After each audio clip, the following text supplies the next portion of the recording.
بسم اللہ الرحمن الرحیم۔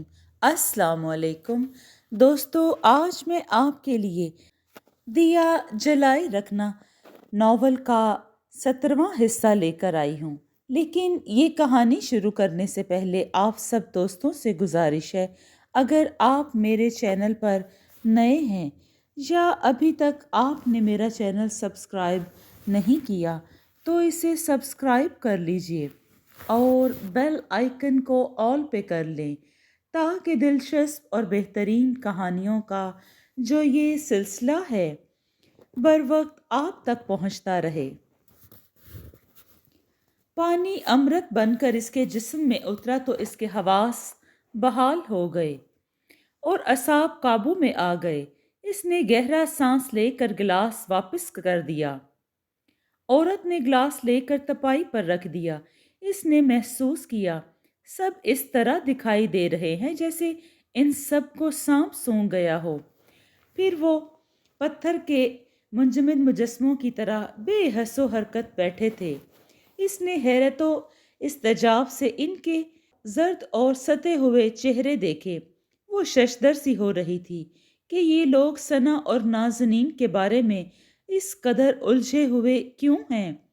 اس نے نازنین اور ثنا کے بارے میں جو کچھ بتایا تھا اسے جان کر وہ چپ اور پریشان کیوں ہو رہے ہیں۔ آخر اس نے کچھ سوچ کر گہرے سکوت کو توڑنے کا فیصلہ کیا۔ پہلے تو اس نے کھنگار کر اپنا گلا صاف کیا، پھر اس نے زیب النساء جو بائیں ہاتھ پر بیٹھی تھی ان سے پوچھا، کیا میں پوچھ سکتی ہوں کہ کیا بات ہے جو نازنین اور ثنا کے بارے میں کھوج رہی ہیں؟ زیب النساء نے پہلے تو ثنا کے بارے میں کہنے سے گریز کیا، مگر عاطف کے بارے میں اشارہ پا کر انہوں نے اپنے تئیں جو کچھ مناسب سمجھا، پھر اپنے بیٹے کا دامن بچاتے ہوئے اس کہانی میں اپنی بے گناہی شامل کر کے باپ بیٹی کے فریب کی داستان سنا دی۔ نجمہ اور سعیدہ نے بھی کہانی میں اپنی طرف سے کچھ اضافہ کر دیا تاکہ کہانی اور مؤثر ہو جائے۔ وہ عورت بڑے انہماک اور توجہ سے ان کی آپ بیتی سنتی رہی۔ جب زیب النساء نے اپنی کہانی ختم کی تو حیرت سے کہا، تعجب ہے، ثنا نے مجھے اور ہی کہانی سنائی تھی۔ آپ دونوں کی کہانیوں میں بڑا تضاد ہے۔ اب یہ معلوم نہیں ہو رہا کہ کس کی کہانی سچی ہے اور میں کس کی بات کا یقین کروں۔ ثنا نے بھی کوئی کہانی سنائی تھی آپ کو؟ عاطف نے خیالوں کی دنیا سے چونک کر نکلتے ہوئے پوچھا۔ اس نے کہا، ہاں سنائی تھی۔ ثنا نے مجھے بتایا تھا کہ میرے شوہر ایک ذرا سی بات پر غلط فہمی کا شکار ہو کر شادی کے کچھ دنوں بعد ناراض ہو گئے تھے، کسی کے بہکاوے پر علیحدگی اختیار کر لی۔ انہیں بہت سمجھایا مگر وہ ہماری کوئی بات سننے کے لیے تیار نہیں۔ کوئی 1.5 ماہ پہلے کی بات ہے کہ ثنا نے مجھ سے کہا کہ میں نے اپنے شوہر کو یہاں تنہا بلانے کے لیے ایک چال چلی ہے، کچھ عورتوں کو ننند کے رشتے کے لیے بھیجا ہے۔ میرے شوہر اس رشتے کے بارے میں معلومات حاصل کرنے کے لیے حیدرآباد آئیں گے تو شاید میرے ہاں بھی آ جائیں، کیونکہ میں نے جو پتہ دیا ہے وہ اسی گلی کا ہے۔ اس تذکرے کے کوئی تیسرے دن ثنا نے مجھے بتایا کہ اس کے شوہر آئے تھے۔ وہ صرف 1.5 گھنٹے رکے رہے۔ ان کی ناراضگی ذرا بھی دور نہیں ہوئی تھی۔ میں نے انہیں روکا، سمجھایا اور منایا، مگر وہ اپنی بات اور اپنی ضد پر اڑے رہے، مگر ایک نہ سنی۔ پھر وہ ناراض ہو کر چلے گئے۔ اس واقعے کے کچھ دن بعد ثنا بولی، آپ ذرا گھر کا خیال رکھیں، میں 2 دن کے لیے کراچی جا رہی ہوں تاکہ اپنے روٹھے ہوئے میاں کو منا کر لا سکوں اور مجھے اپنی ایک عزیز سہیلی کی شادی میں شرکت کرنا ہے۔ میں نے ثنا کی کامیابی کے لیے دعا کی۔ وہ 2 دن کی بجائے 15-20 دن بعد آئی تو بہت پریشان اور غمگین نظر آ رہی تھی۔ میں نے اس کی پریشانی اور غم کی وجہ پوچھی تھی تو وہ مجھ سے لپٹ کر رونے لگی۔ کچھ دیر بعد اس نے بتایا کہ اس کا شوہر کا ایکسیڈنٹ ہو گیا ہے اور معجزانہ طور پر بچ گئے۔ شوہر ایک ہاسپٹل میں زیر علاج ہے۔ ایک دن بعد باپ بیٹی کراچی میں منتقل ہو گئے اور یہ مکان چھوڑ دیا۔ اس کہانی میں ذرا سی بھی صداقت نہیں ہے۔ زیب النساء بولی، آپ کراچی آ کر محلے کے کسی بھی فرد سے پوچھ لیں کہ عین شادی کے دن کیا ہوا، اس کے باپ نے ہمارے ساتھ کیا کیا۔ میری سمجھ میں خود نہیں آ رہا کہ آخر باپ بیٹی کو یہ کیا سوجی۔ آخر اس ریاکاری، مکاری اور دھوکے بازی کی کیا ضرورت تھی؟ عورت ایک ہی سانس میں بولتی گئی۔ میں ثنا کی زبانی کہانی سن کر سوچتی رہتی تھی کہ اس کا شوہر کیسا شخص ہے جو اس جیسی حسین، ذہین، سلیقہ شعور اور تعلیم یافتہ بیوی کو چھوڑ کر رکھا ہے۔ ثنا جیسی قابل لڑکیاں میں نے اپنی زندگی میں بہت کم دیکھی ہیں۔ ہم میں سے کسی کو ثنا سے کوئی شکایت نہیں۔ زیب النساء بولی، یہ سارا کیا دھرا اس کے شیطان باپ کا ہے۔ اس نے ہم سب کو کٹھ پتلی بنا رکھا ہے۔ جس وقت وہ لوگ اس عورت کے ہاں سے نکلے، رات کے 9 بج رہے تھے۔ ایک تو باتوں باتوں میں وقت پر لگا کر اڑ گیا، پھر اس عورت نے انہیں کھانا کھائے بغیر جانے نہیں دیا۔ اس کا شوہر بھی آ گیا۔ زیب النساء بس سے رات کا سفر کرنے کے حق میں نہیں تھی، کیونکہ سپر ہائی وے پر آئے دن بسوں کے حادثات پیش آتے رہتے تھے۔ پھر ان لوگوں نے ہوٹل کا رخ کیا۔ ہوٹل میں ایک بڑا کمرہ کرائے پر لے کر اس میں ٹھہر گئے۔ دوسرے دن صبح ہوٹل سے نکل کر بس میں سوار ہوئے تو 11 بج رہے تھے۔ بس میں سوار عاطف گہری نیند میں ڈوب گیا تھا، کیونکہ وہ ساری رات ایک پل کے لیے بھی نہ سو سکا تھا۔ وہ سگریٹ پر سگریٹ پھونکتا رہا اور ان واقعات کے بارے میں سوچتا رہا جو اس کے ساتھ پیش آتے رہے تھے۔ جب یہ لٹا ہوا قافلہ گھر پہنچا تو گھر پر تالا پڑا ہوا تھا۔ اس کا مطلب یہ تھا کہ قمر کسی کام سے کہیں گیا ہوا ہے۔ نجمہ پڑوس سے جا کر چابی لے آئیں۔ اکثر وہ لوگ گھر کی چابی پڑوس میں دے جاتے تھے۔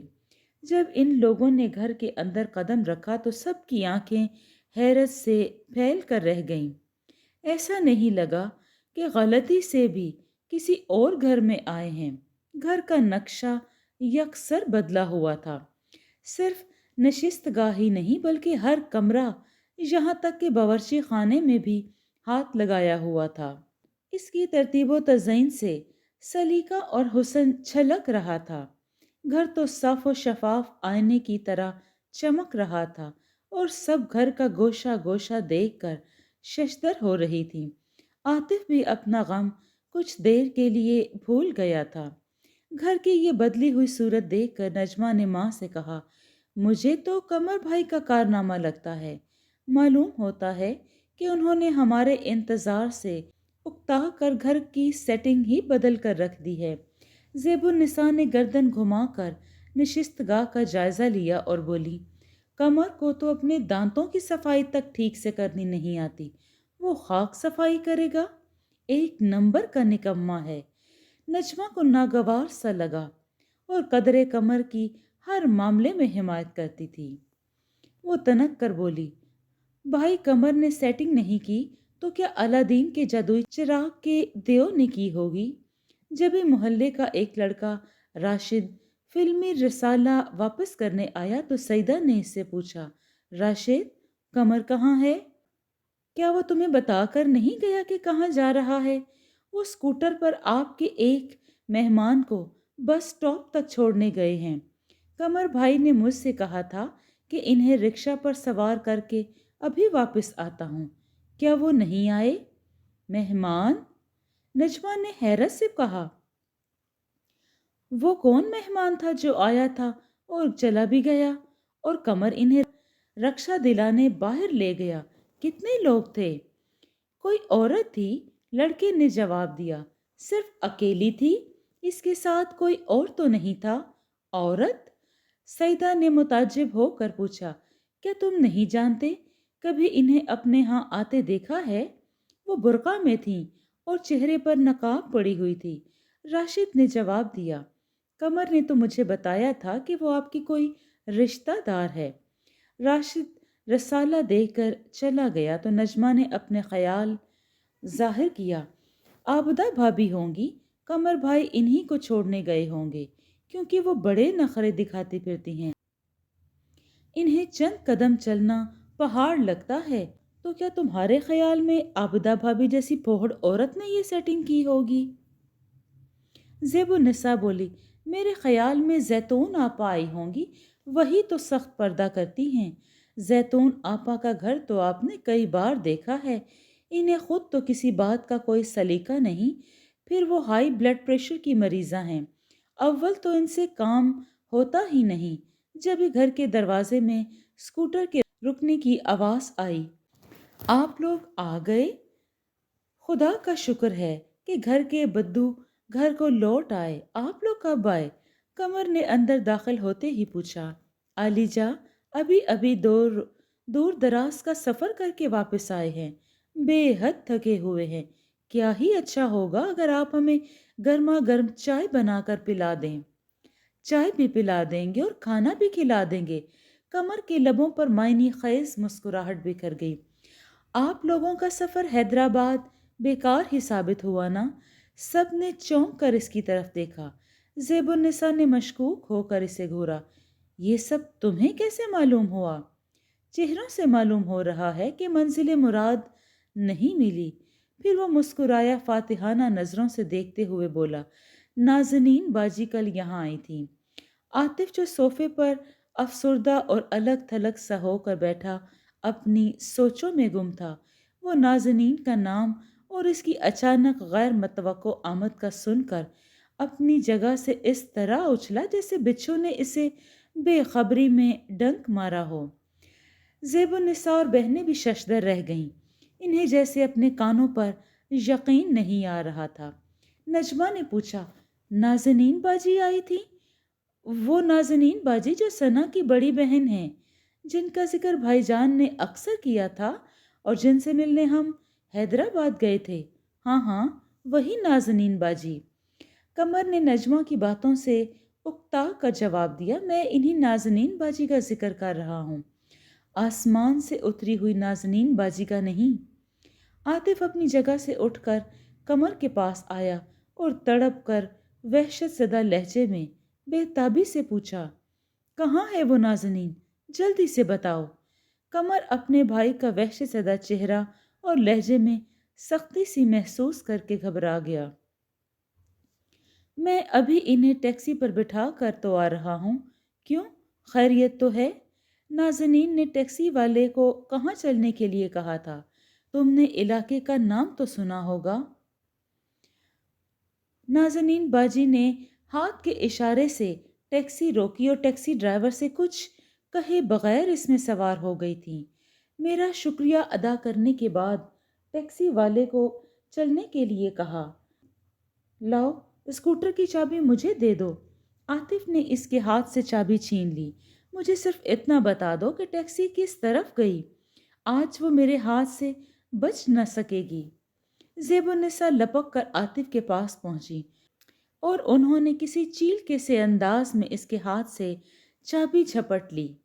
وہ غصے میں آ کر برس پڑی، کیا تم اپنی زندگی سے ہاتھ دھونا چاہتے ہو؟ مجھے اس لڑکی سے زیادہ تمہاری زندگی عزیز ہے، لیکن تم ہو کے اپنی جان کی بھی پرواہ نہیں کر رہے۔ ایک بار جو سبق ملا ہے، اس سے تمہاری آنکھیں کیا نہیں کھلی؟ عاطف نے تپ کر تڑخے سے لہجے میں کہا، وہ صرف مجھ کو نہیں، سارے گھر کو پاگل بنا رہی ہے۔ میں چاہتا ہوں کہ یہ قصہ آج ہی ہمیشہ ہمیشہ کے لیے ختم کر دوں۔ زیب النساء نے عاطف کی بات کا جواب نہیں دیا۔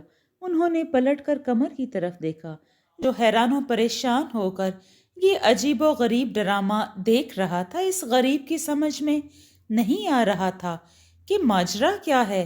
نازنین جو کل تک اس گھر کا موضوع تھی، عزیز تھی، اس گھر کا ہر فرد نازنین سے ملنے، اسے دیکھنے اور بات کرنے کے لیے بیتاب اور بڑا خواہش مند تھا۔ یہ چاروں اسی مقصد کے لیے حیدرآباد بھی گئے تھے۔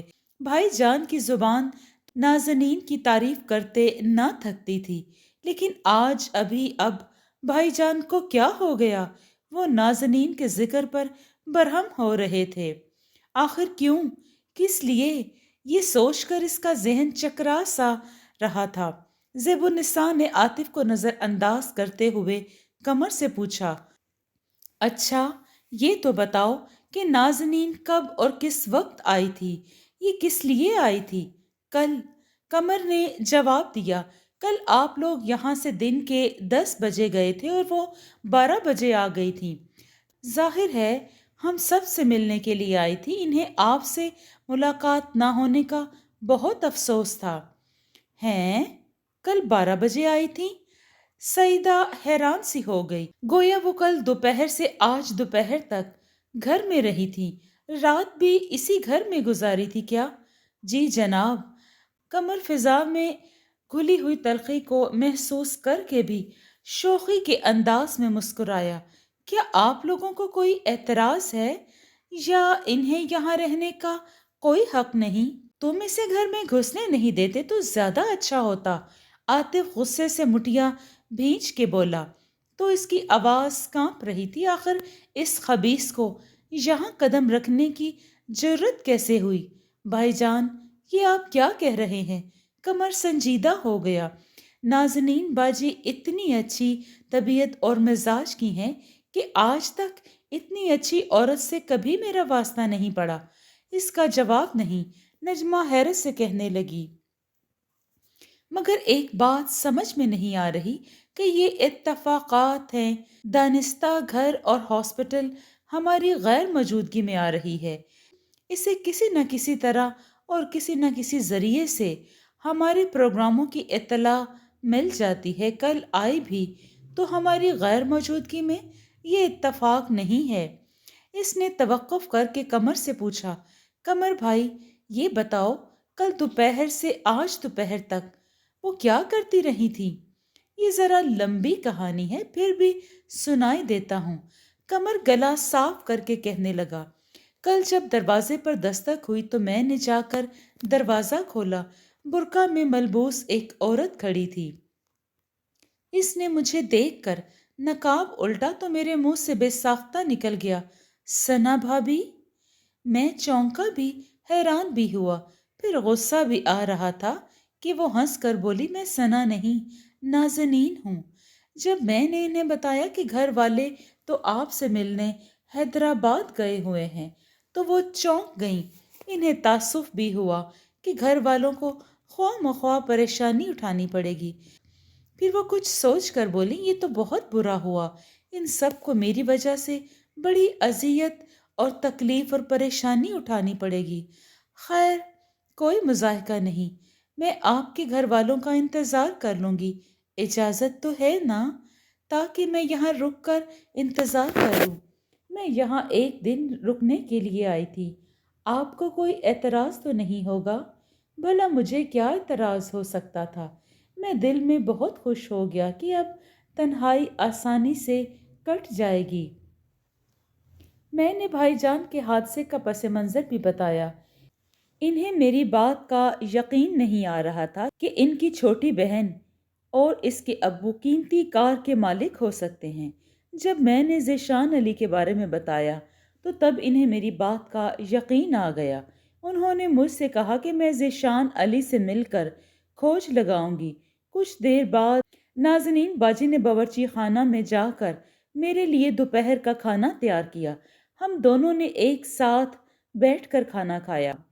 بہت ذائقے دار کھانا تھا۔ کھانے سے فراغت پا کر انہوں نے برتن دھوئے اور کہا، انتظار بڑا کربناک ہوتا ہے، کیوں نہ بیکار بیٹھنے کی بجائے ہم گھر کی سیٹنگ تبدیل کر دیں؟ پھر وہ میری مدد سے صفائی اور سیٹنگ میں مصروف ہو گئیں۔ شام تک کمروں کا نقشہ بدل گیا۔ وہ تو ماہر آرائش و زیبائش معلوم ہو رہی تھی۔ اتنی تیزی اور پھرتی سے سیٹنگ بدل گئی، میں حیرانی سے دیکھتا ہی رہ گیا۔ کمروں سے فارغ ہو کر وہ دوبارہ باورچی خانے میں گئیں اور بولی، یہ باورچی خانہ کس قدر گندا ہے۔ صرف نشست گاہ کو خوبصورت اور آراستہ کرنا کافی نہیں ہوتا، باورچی خانہ سب سے زیادہ صاف ستھرا ہونا چاہیے۔ پھر وہ ساڑی کا پلو کمر میں دبا کر باورچی خانے میں جٹ گئیں۔ 2 گھنٹے میں اسے شیشے کی طرح چمکا کر رکھ دیا۔ ہم دونوں نے مل کر رات کا کھانا کوئی 10 بجے کھایا۔ پھر وہ مجھے دلچسپ لطیفے اور کہانیاں سناتی رہیں۔ ہم کوئی رات 1 بجے جا کر سوئے۔ پھر وہ بھائی کے کمرے میں جا کر سو گئیں۔ صبح 9 بجے نازنین باجی نے مجھے جگایا۔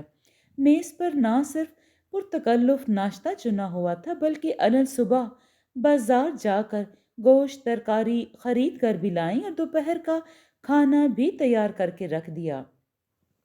یہ کھانا انہوں نے آپ سب کے لیے بنایا ہے۔ آپ لوگوں کے لیے پرتکلف قسم کا لنچ تیار ہے۔ اگر آپ لوگوں کو بھوک لگ رہی ہے تو کھانا لگا دوں۔ کیا ارادے نیک ہیں؟ آپ کی نازنین باجی دوپہر کا کھانا کھائے بغیر کیوں چلی گئیں اور جناب نے انہیں کھانے پر روکا کیوں نہیں؟ نجمہ کے لہجے میں ہلکا سا طنز تھا۔ نازنین باجی کہہ رہی تھی کہ قمر بھیا، میں اب مزید انتظار نہیں کر سکتی ہوں۔ کہیں میرے شوہر ناراض نہ ہو جائیں، پھر میری بیٹی بھی میرے انتظار میں پریشان ہو رہی ہوگی۔ عاطف نے قمر کی زبانی لمبی سی کہانی بڑے صبر و ضبط سے سنی۔ کہانی سن کر اس کا خون رگوں میں ابل رہا تھا۔ اس سے برداشت نہ ہو سکا اور گلا پھاڑ کے چیخا، ابے او احمق گدھے! وہ نازنین نہیں، ثنا تھی جو تمہیں بھی الو بنا کر چلی گئی، نالائق! مجھے الو نہیں، انسان بنا کر گئی ہیں۔ میں الو کہاں ہوں، انسان ہوں، انسان۔ قمر اب بھی نہیں سمجھا تھا کہ بات کیا ہے۔ وہ مذاق کے موڈ میں تھا۔ نجمہ بولی، قمر بھائی، ثنا اور نازنین ایک ہی ہیں۔ ثنا کا بہروپ نازنین ہے اور نازنین بھابھی تھیں۔ ہاں، وہ نازنین بھابھی ہی تھیں جو گھر میں تمہارے ساتھ تھیں۔ ہیں؟ قمر کا منہ حیرت سے کھلا کا کھلا رہ گیا۔ کیا کہا؟ وہ ثنا بھابھی تھیں؟ مگر یہ سب کچھ کیا؟ وہ ایسا کیوں کر رہی تھیں؟ اگر یہ معلوم ہو جاتا تو رونا کس بات کا تھا؟ وہ قدم قدم پر ہمیں تماشا بنا رہی ہیں، تگنی کا ناچ نچا رہی ہیں۔ نجمہ نے سرد آہ بھر کر کہا۔ سعیدہ کو تو ان کی باتوں سے کوئی دلچسپی نہیں تھی۔ وہ عاطف کے کمرے میں کسی کام سے گئی تو الٹے قدموں لوٹ آئی۔ اس کے ہاتھ میں ایک لفافہ تھا جو پرفیوم کی خوشبو سے مہک رہا تھا۔ اس لفافہ پر عاطف کا نام مارکر قلم سے جلی حروف میں خوش خطی سے لکھا ہوا تھا۔ اس نے لفافہ عاطف کی طرف بڑھایا تو عاطف نے حیرت سے پوچھا، کس کا خط ہے؟ معلوم نہیں۔ سعیدہ نے شانے اچکائے بے پرواہی سے بولی، میں آپ کے کمرے میں گئی تو یہ خط آپ کے بستر پر تکیہ کے نیچے دبا ہوا نظر آیا اور خوشبو سے مہک رہا تھا۔ یہ خط نازنین باجی کا ہے اور اوہ نہیں، ثنا بھابھی کا ہے، قمر نے کہا۔ انہوں نے یہ خط صبح آپ کے کمرے میں بیٹھ کر لکھا تھا اور تاکید کی تھی کہ آپ کو دینا نہ بھولوں۔ عاطف نے بڑی بےتابی سے لفافہ لے کر اسے چاک کیا اور خط نکال کر پڑھنے لگا۔ خط کی عبارت تھی، جانے وفا، آج آپ کے در پر بڑی امیدیں لے کر حاضر ہوئی تھی۔ ان کے بڑے خواب دیکھے تھے اور سوچا تھا کہ آپ کی دنیا کی دہلیز پر قدم رکھوں گی تو دھتکاری نہیں جاؤں گی۔ مجھے میرا حق اور پیار اور میری زندگی مجھے مل جائے گی۔ میں یہ سمجھی کہ آپ اس روز جو اس قدر قریب ہو کر اور پاس رہ کر بھی پہچان نہ سکے، مگر آج شاید آپ کی امی کے دو رس اور پیاری ننندوں کی چپتی نگاہیں نازنین کے بہروپ کو اتار دیں۔ چہرے پر پڑی نازنین کے نقاب تار تار ہو جائے گا، پھر میرا اصل چہرہ سامنے آ جائے گا، میرا بھرم کھل جائے گا۔ لیکن وہ کچھ نہ ہو سکا جو میں نے چاہا تھا۔ میرے خواب جیسے چکنا چور ہو گئے۔ اسے میری محرومی یا بدقسمتی کہہ لیں۔ آپ، امی اور ننندیں گھر پر موجود نہیں تھیں۔ قمر نے مجھے برقع اتارنے سے ثنا سمجھا، لیکن میری پیشانی پر زخم کے نشان نے اسے بھی ایک خوبصورت فریب دے دیا تھا۔ یوں بھی وہ غریب وہ نظر کہاں سے لاتا، جبکہ آپ محبت کے دعوے دار ہوتے ہوئے بھی آپ کی نظروں میں وہ جوہر ہی نہیں ہے۔ مجھے اس گھر میں پہنچ گئے جو میرا اپنا ذاتی بھی ہے، ایک عجیب سی راحت اور طمانینت کا بھرپور احساس ہوا تھا۔ اس گھر کے گوشے گوشے میں آپ کی موجودگی کا احساس ہوا تھا۔ فضا میں نے آپ کی سانسوں کی مہک محسوس کی تھی۔ ہر آن اور لمحے ایسا محسوس ہوتا تھا کہ آپ دروازے پر دستک دیں گے، میں تڑپ کے اور لپک کر جاؤں گی، گھر کے دروازے کے ساتھ من کا دروازہ بھی کھول دوں گی۔ جس لمحے کو میری زندگی میں خوشگوار ہوا کے جھونکے کی طرح آنا تھا وہ نہیں آیا۔ میں راہ دیکھتی رہی، انتظار کرتی رہی۔ جب قمر سونے کمرے میں چلا گیا تو میں آپ کے کمرے میں چلی آئی۔ بستر پر لیٹنے سے پہلے میں نے کمرے کی بتی بجھا دی۔ کھڑکی کھلی تھی، آسمان پر مسکراتا ہوا چاند مجھے دیکھ رہا تھا۔ اس اکیلے پن اور چاندنی رات نے میرے خوابیدہ احساس کو بیدار کر دیا تھا۔ میں تو یہ سوچ کر آئی تھی کہ آپ کے قدموں کی دھول بن جاؤں گی۔ میں نے جو برتاؤ آپ سے کیا اس کی گڑ گڑا کر معافی مانگ لوں گی، لیکن یہ سب میرے قسمت میں لکھا نہیں ہے۔ پھر نیند نہیں آئی تو آپ کو خط لکھنے بیٹھ گئی۔ آپ سب کو حیدرآباد پہنچ کر علم ہوگا کہ ثنا کا دوسرا نام نازنین ہے۔ آج سے نازنین کا وجود ہمیشہ ہمیشہ کے لیے مٹ گیا ہے۔ اب میں آپ سے ثنا بن کر ملوں گی، پھر کبھی آپ سے ملاقات ہوگی کسی اور بحروب میں۔ کیا آپ مجھے پہچان لیں گے، پا لیں گے؟ کیوں میرے سرتاج؟ آج بھی صرف آپ کی ثنا۔ عاطف کے ہاتھ سے خط چھوٹ کر فرش پر گر پڑا۔ غصے اور غم کی ملی جلی کیفیت نے اس کا دماغ بھگ سے اڑا دیا۔ وہ غصے سے دانت پیستا رہا اور سمجھ گیا تھا ثنا اسے دانستہ جلا رہی ہے، پریشان کر رہی ہے۔ اس واقعے کے 1 مہینے ثنا کی تلاش میں گزر گیا۔ اس کے سینے میں جو آتش فشاں دہک رہا تھا اس میں لاوا پکتا جا رہا تھا۔ اسے ایسا محسوس ہوا تھا جیسے ایک جگ بیت گیا ہو۔ قدم قدم پر آخر وہ کس بات کا انتقام لینے پر تلی ہوئی تھی جو اسے قدم قدم پر جلائی جا رہی تھی۔ اب تو اسے یقین ہو چلا تھا کہ چوہے بلی کا کھیل ثنا کا بوڑھا باپ نہیں بلکہ وہ خود کی اس کی ذات سے کھیل رہی تھی۔ ثنا نے جو اس کے وجود پر بار بار تازیانے لگائے تھے اب کوئی ڈھکی چھپی بات نہیں رہی تھی۔ جب سے نازنین کا چہرہ بے نقاب ہوا تھا اس روز سے ہر بات صاف اور پوری واضح ہو گئی تھی کہ یہ بساط ثنا کی بچھائی ہوئی تھی۔ اب عاطف کے دل میں محبت کی جگہ شدید نفرت نے لے لی تھی۔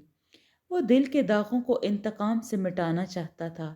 اس نے دل میں تہیہ کر لیا تھا کہ ثنا سے ہر صورت میں بھیانک انتقام لے گا، ایک ایسا انتقام جو اسے ساری زندگی یاد رہے گا، چاہے اس کی اپنی جان کیوں نہ چلی جائے۔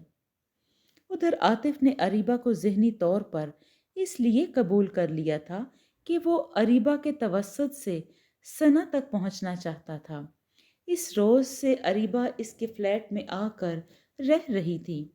2 ہفتے میں 2 بار راتیں اریبہ کے ساتھ گزار کر گھر آتا تھا یا پھر دفتر سے سیدھے فلیٹ پر جا کر اریبہ کے ساتھ وقت گزارتا۔ اب اس کے دل کے کسی کونے میں اریبہ کے لیے محبت کی رمق پیدا ہو رہی تھی۔ اریبہ جو آخر اس کی بیوی تھی اسے ٹوٹ کر چاہ رہی تھی۔ اس کی محبت میں اتنی شدت تھی کہ کبھی کبھی تو اس کی حدوں کا اندازہ نہیں کر سکتا تھا۔ عاطف نے کئی بار اریبہ سے ثنا سے چھٹکارا پانے کے لیے اپنے خیالات کا اظہار کیا۔ وہ چاہتا تھا کہ اریبہ اسے ثنا تک پہنچا دے۔ اریبہ کو ثنا کا کوئی پتہ نہیں تھا مگر اس نے عاطف کو آسرے پر رکھا ہوا تھا۔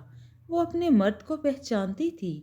وہ یہ بات اچھی طرح جانتی تھی کہ اگر اس نے کسی نہ کسی طرح ثنا کو تلاش کر کے عاطف تک پہنچا دیا تو یہ اس کی محبت کی تابوت میں آخری کیل ہوگی۔ وہ دل سے خدا سے گڑ گڑا کے دعا مانگتی رہتی تھی کہ عاطف کو کبھی ثنا نہ ملے۔ پھر وہ نجمہ سے وقتاً فوقتاً ملتی رہتی۔ نجمہ کبھی اس کے فلیٹ پر کالج سے واپسی پر اور عاطف کی غیر موجودگی میں آ جاتی تھی۔